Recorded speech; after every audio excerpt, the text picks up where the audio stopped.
ओम नमो भगवते वासुदेवाय। आज के प्रसंग में स्वामी दयानंद सरस्वती के गुरु विरजानंद जी ने अपने शिष्य दयानंद सरस्वती को सूर्य की तरह चमका दिया था। ऐसा उपदेश आपने नहीं सुना होगा, एक बार जरूर सुने।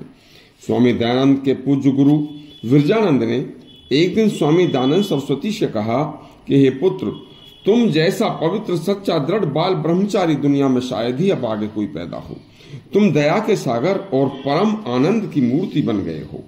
आज तो मैं महाभारत ग्रंथ की एक शिक्षाप्रद कहानी सुना रहा हूं, जो अति शिक्षाप्रद है, और आप सुनकर इसे हृदय में रखना। देखो, पांडवों के पूर्वज शांतनु को जब उनकी भार्या मां गंगा छोड़कर स्वर्ग चली गईं, तो 4 वर्ष भी व्यतीत हो गए थे। और 4 वर्ष व्यतीत होने पर शांतनु एक मल्लाह की कन्या सत्यवती पर आसक्त हो गए थे। देखो, आसक्ति हो तो भगवान से हो, आसक्ति हो तो परोपकारी कल्याणकारी कार्यों से हो। अरे आसक्ति हो तो दीन दुखियों व मूर्खों की मूर्खता को दूर करने में हो। लेकिन उल्टा, जिसे आसक्ति स्त्री, धन, मान, सम्मान पाने में होगी, तो देखो, स्त्री से आसक्ति होने पर बेटा मनुष्य को काम ज्वर होता है, और काम ज्वर से मनुष्य का शरीर रोगी होकर समय से पहले ही बूढ़ा होकर और जीर्ण शीर्ण हो जाता है, और वह मनुष्य होकर भी पशुओं की तरह शीघ्र मर जाता है। उसका जीवन मनुष्य होने का विफल हो जाता है।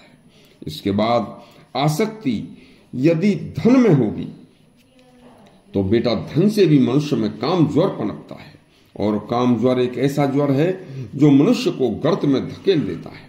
इसके बाद आसक्ति मान सम्मान में यदि होगी, तो मनुष्य अपना सब जगह मान और सम्मान चाहेगा, प्रतिष्ठा चाहेगा, और यदि उसे कहीं वह मान सम्मान और प्रतिष्ठा नहीं मिली, तो क्रोध की उत्पत्ति होगी।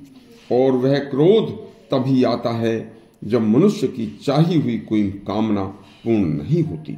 मनुष्य की कामना पर एक चोट लगती है, और वह चोट खाई हुई कामना ही क्रोध बन जाती है। और जब तक कामनाएं हैं, इच्छाएं बलवती हैं, तृष्णा लगी है, तब तक क्रोध मनुष्य को अंदर ही अंदर जलाता रहेगा। क्योंकि इस मृत्युलोक में कामनाएं कभी किसी की संपूर्ण पूर्ण नहीं होती। यह प्रकृति का विधान है। इसलिए कामनाओं के नाश का प्रयत्न करना चाहिए, और कामनाओं का नाश होता है विषयासक्तियों के न रहने से।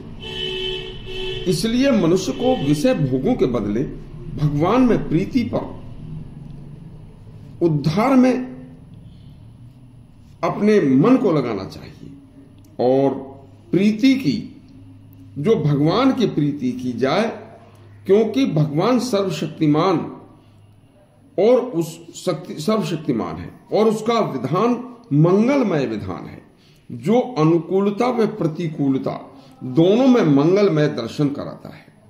विषय वासनाएं अपने आप ही नष्ट हो जाती हैं। क्रोध की उत्पत्ति होती ही नहीं है। सभी प्रकार अमंगलों से बचने का यह एक साधारण सा उपाय है।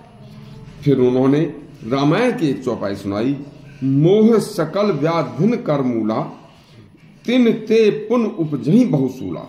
यानी कि मोह मीन्स कामनाएं, सभी कामनाएं सभी व्याधियों की और कष्टों की जड़ है। मोह कामना से ही बहुत से सारे दुख पैदा होते हैं। इस तरह से अपने अति प्रिय शिष्य स्वामी दयानंद को यह उपदेश गुरु विरजानंद ने देकर संसार में सूर्य के समान चमका दिया था। यदि आपको यह हमारा उपदेश अच्छा लगा हो, तो हमारा चैनल सब्सक्राइब करें और घंटी दबाएं। धन्यवाद।